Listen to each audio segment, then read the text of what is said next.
ఉద్యోగ సంఘ మాజీ అధ్యక్షుడిగా ఉన్నటువంటి వెంకట్రామరెడ్డి మీద ప్రభుత్వం డిస్మిస్ వేటు వేసింది మనందరికీ తెలిసిందే. వాస్తవానికి వెంకట్రామరెడ్డి మీద డిస్మిస్ వేటు వేయగానే సహచర ఉద్యోగులందరూ ఆనందం వ్యక్తం చేశారు. ఎందుకంటే ఈ వెంకట్రామరెడ్డి అనే వ్యక్తి జగన్మోహన్ రెడ్డికి తొత్తుగా మారి గత 5 ఏళ్లలో ఉద్యోగులకు రావాల్సినటువంటి ఏ బెనిఫిట్స్ మీద కూడా పోరాడలా, ఉద్యోగుల పక్షాన ఎక్కడా నిలబడలా. జగన్మోహన్ రెడ్డి తా అంటే తందానా అన్నాడు. ఉద్యోగులకు ఇష్టం లేకపోయినా తానే స్వయంగా ప్రెస్ మీట్లు పెట్టి ఉద్యోగులందరూ హ్యాపీగా ఉన్నారు, జగన్మోహన్ రెడ్డి మంచి చేశాడని చెప్తే ఉద్యోగులకు బాగా కాలింది. ఎందుకంటే వాళ్ళ ఉద్దేశం అది కాదు. అయితే ఇప్పుడు వెంకట్రామరెడ్డి అనే వ్యక్తిని తీసి పక్కన పెట్టడం వల్ల మంచి పని చేశారు. అవసరమైతే వైసీపీ కండువా కప్పుకుని రాజకీయాలు చేసుకుంటాడులే, ఇలాంటి వ్యక్తి అసలు ఉద్యోగంలోనే ఉండకూడదని చెప్పి తోటి ఉద్యోగులు ఆనందం వ్యక్తం చేస్తుంటే కొంతమందికి బాధ కలుగుతుంది. ఎవరికి బాధ కలుగుతుందంటే జగన్ అండ్ కోకు బాధ కలుగుతుంది. ఎందుకని బాధ కలుగుతుందంటే దానికి ఒక రీజన్ ఉంది.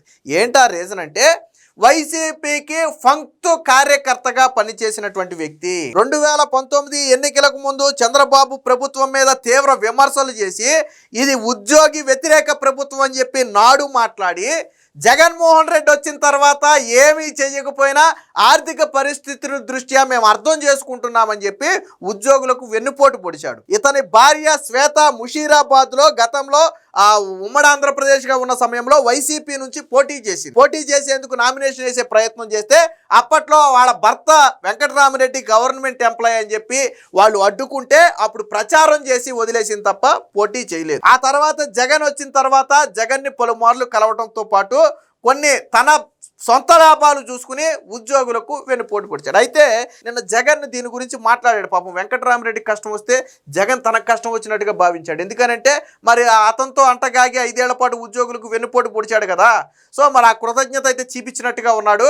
నిన్న ఒక చాంతాడంత ట్వీట్ వేశాడు. సరే, దాని గురించి మనం పెద్దగా ఇప్పుడు మాట్లాడలేం, కానీ దాని సారాంశం ఏంటంటే ప్రశ్నించే గొంతుకైనటువంటి వెంకట్రామరెడ్డి మీద మీరు డిస్మిస్ వేటు వేస్తారా, మీరు ఇలాంటి చర్యలతో ఉద్యోగుల గొంతు నొక్కలేరు అని చెప్పి ఆయన ఒక ట్వీట్ పెట్టాడు. ఇక్కడ ఫస్ట్ థింగ్ ఏంటంటే ఈ వెంకట్రామరెడ్డిని ఫస్ట్ సస్పెండ్ చేసింది జగన్మోహన్ రెడ్డి ప్రభుత్వంలో.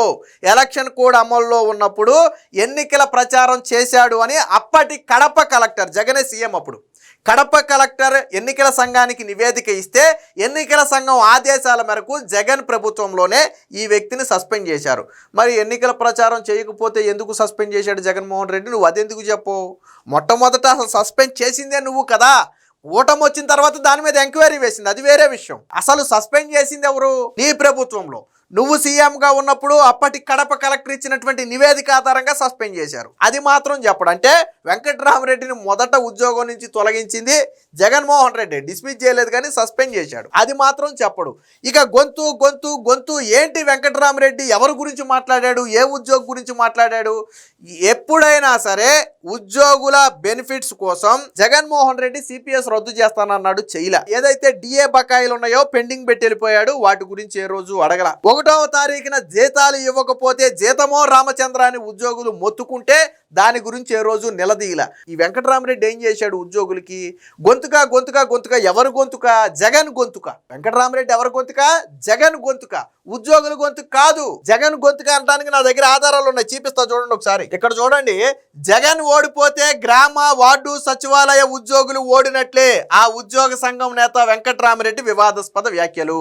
జగన్ సీఎంగా ఉన్నప్పుడు జగన్ ఓడిపోతేనంట గ్రామ వార్డు సచివాలయ ఉద్యోగులందరూ ఓడిపోయినట్టేనంట అని ఎవరు మాట్లాడారు? అప్పుడు దానికి ఉద్యోగ సంఘ నాయకుడిగా ఉన్నటువంటి వెంకట్రామరెడ్డి మాట్లాడాడు. ఇప్పుడు చెప్పండి, ఈ ఉద్యోగుల గొంతుక ఇది జగన్ గొంతుక? మీరు జగన్కు ఓటేయండి అని చెప్పటం జగన్ గొంతుక, ఉద్యోగుల గొంతుక? ఎవరు గొంతుక చెప్పండి? ఎవరు గొంతుక? ఏం రాశారు ఇక్కడ? రాబోయే ఎన్నికల్లో సీఎం జగన్ ఓడిపోతే గ్రామ వార్డు సచివాలయ ఉద్యోగులు ఓడినట్లే. అవసరం వచ్చినప్పుడు జగన్ రుణం తీర్చుకునేందుకు సిద్ధంగా ఉండాలి.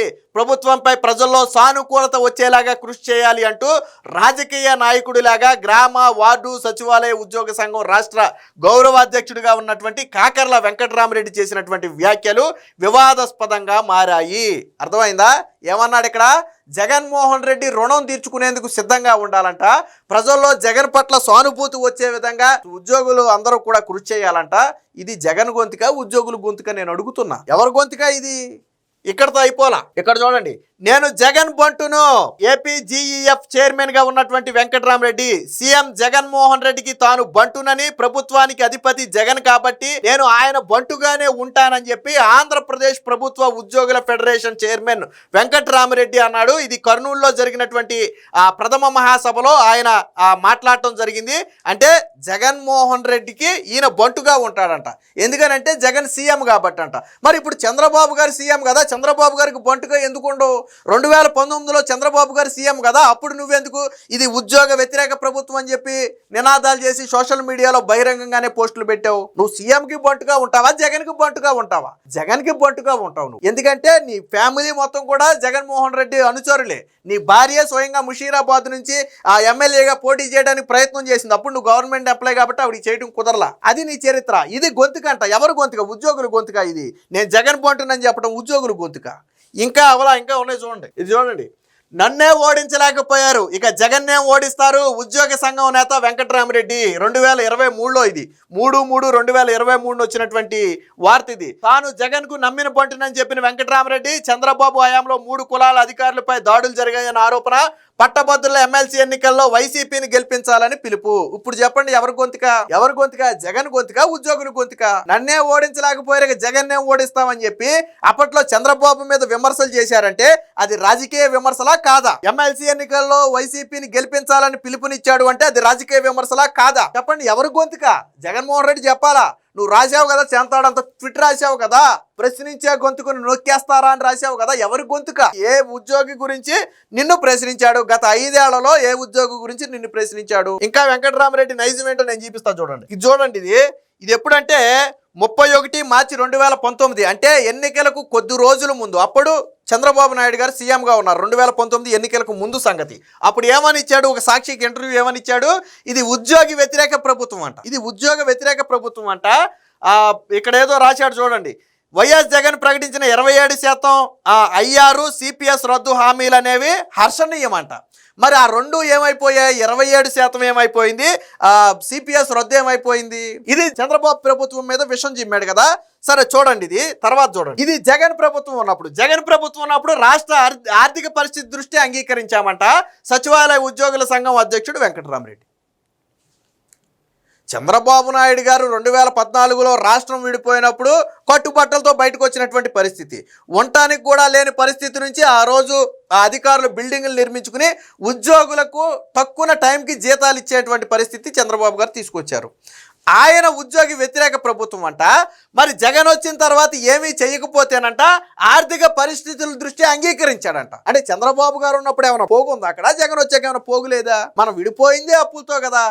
ఇంకా చంద్రబాబు గారు అన్ని నిర్మించి కట్టేసి ఒక వ్యవస్థను గాడిలో పెట్టిన తర్వాత ఆయన ఓడిపోయాడు. జగన్ వచ్చిన తర్వాత అంట ఆర్థిక పరిస్థితుల దృష్ట్యా అంగీకరించాడు. సిపిఎస్ రద్దు అడగల, 1వ తారీఖున జీతాలు అడగల, పెండింగ్ ఉన్న డిఏలు అడగల. జగన్మోహన్ రెడ్డి రిటైర్ ఉద్యోగులతో పాటు మొత్తంగా ఉద్యోగులందరికీ 30,000 కోట్ల రూపాయలు బకాయిలు పెడితే కూటమి ప్రభుత్వం వచ్చిన తర్వాత ఉద్యోగులకు అప్పట్లో ఇచ్చిన హామీ ప్రకారం 21,000 కోట్ల రూపాయలు చెల్లించారు. ఇంకా 9,000 కోట్ల రూపాయలు ఉద్యోగులకు చెల్లించాలి. ముఖ్యంగా రిటైర్ అయిపోయి రిటైర్మెంట్ బెనిఫిట్స్ కోసం ఎదురు చూస్తున్నటువంటి ఉద్యోగులకు కూటమి ప్రభుత్వం వచ్చిన తర్వాత శుభవార్త చెప్పింది. అది 30,000 కోట్లు జగన్ పంగనామాలు పెట్టి దిగిపోతే. మరి ఎందుకు మాట్లాడాలి ఆ రోజు? ఇప్పుడు చెప్పండి, వెంకట్రామరెడ్డి ఎవరి గొంతుక? జగన్ గొంతుక, ఉద్యోగుల గొంతుక? ఉద్యోగులకు ఇదిగో వెంకట్రామరెడ్డి ఉద్యోగుల కోసం జగన్ని ఇక్కడ నిలదీశాడు. ఏ ప్రభుత్వాన్ని నిలదీయొచ్చు. నేను చంద్రబాబు జగన్ అని చెప్పట్లా. నువ్వు చెప్పావు కదా 2019లో ఇది ఉద్యోగ వ్యతిరేక ప్రభుత్వం అన్నావు కదా. మరి 2024లో నువ్వు ఆ మాట జగన్కి ఎందుకు చెప్పలేకపోయావు? జగన్ ఏమి చెప్పింది చేయలేదు కదా నీకు. సిపిఎస్ రద్దు అనేది కీలకమైన హామీ చేయలేదు కదా. మరి ఎందుకు అనలా నువ్వు జగన్ని? ఎందుకు జగన్ని గెలిపించాలన్నావు నువ్వు? ఎందుకు నేను జగన్ నమ్మిన పొంట అన్నావు? ఎందుకు నువ్వు రాజకీయ వ్యాఖ్యలు నన్నే ఓడించలేకపోయారు జగన్ ఏం ఓడిస్తారని ఎందుకు రాజకీయ వ్యాఖ్యలు చేసావు నువ్వు? మరి ఎవరి గొంతుకా ఇప్పుడు? అంటే వెంకట్రామరెడ్డి అనే వ్యక్తి ఫంక్తు వైసీపీ కార్యకర్త. వైసీపీ కండువా ఒకటే కప్పుకోలేదు బహిరంగంగా, కానీ జగన్తో లోపాయికర ఒప్పందం పెట్టుకుని తన లాభం కోసం జగన్ తనకు తాయిలాలు అందిస్తే అందించుండొచ్చు, దానికోసం లక్షలాది మంది ఉద్యోగుల జీవితాలను ఫణంగా పెట్టినటువంటి నీచుడు వెంకట్రామరెడ్డి. అలాంటి వ్యక్తి మీద డిస్మిస్ వేటు వేస్తే సహచర ఉద్యోగులు అయ్యే పాపం అనలా, జగన్కి ఎందుకు నొప్పో నాకు అర్థం కాల. అప్పుడు సాధారణంగా ఈ వెంకట్రామరెడ్డితో పాటు కలిసి పనిచేసే వాళ్ళు అయ్యో వెంకట్రామరెడ్డిని ఉద్యోగం నుంచి డిస్మిస్ చేశారా?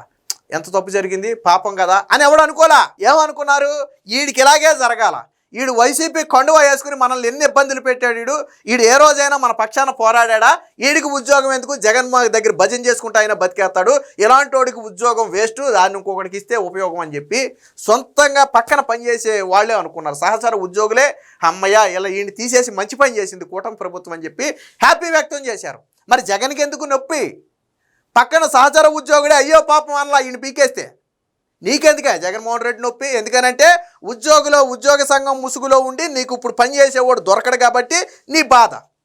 జగన్ బాధ వెంకటరామరెడ్డిని డిస్మిస్ చేసినందుకు కాదు, ఇప్పుడు వెంకటరామరెడ్డి లాగా ఇంకొకరిని ఎత్తుక్కోవాలి కదా. ఎవడైనా వెంకటరామరెడ్డి లాగా ఫంక్తు వైసీపీ కార్యకర్తలాగా పనిచేసేవాళ్ళు ఎక్కడ దొరుకుతారు? గతంలో సూర్యనారాయణ ఉద్యోగ సంఘం అధ్యక్షుడు సూర్యనారాయణ ఎంత వేధించారా వైసీపీ హయాంలో? పాపం ఆయన పరారైపోయాడు, ఆ వేధింపులు తట్టుకోలేక అజ్ఞాతంలోకి వెళ్ళిపోయాడు ఆయన. ఎంత తీవ్రంగా వేధించారు. ఎందుకని? ఆ రోజు ఉద్యోగుల పక్షాన ఆయన నిలబడి ప్రశ్నించాడు కాబట్టి. వెంకటరామరెడ్డి ఎవడో మాట్లాడటానికి మేము జగన్ ఇచ్చినటువంటి దానికి మేము అంగీకారం కాదు, మాకు ఈ కావాలని డిమాండ్ చేశాడు కాబట్టి ఆ వ్యక్తిని వేధింపులకు గురి చేస్తే పారిపోయాడు. అంత దారుణంగా వేధిస్తే నోరు మెదపలా ఈ రోజు మాట్లాడుతున్నాడు. అంటే వెంకటరామరెడ్డి లాగా ముసుగేసుకుని వైసీపీకి పనిచేసేవాడు దొరకరనేది జగన్ బాధ, అంతే తప్ప వెంకటరామరెడ్డి కాదు. ఏది ఏమైనా వెంకటరామరెడ్డి అనే వ్యక్తి ఉద్యోగి కాదు, జగన్మోహన్ రెడ్డికి కట్టు బానిస అనేది దీన్ని బట్టి స్పష్టంగా అర్థమవుతుంది.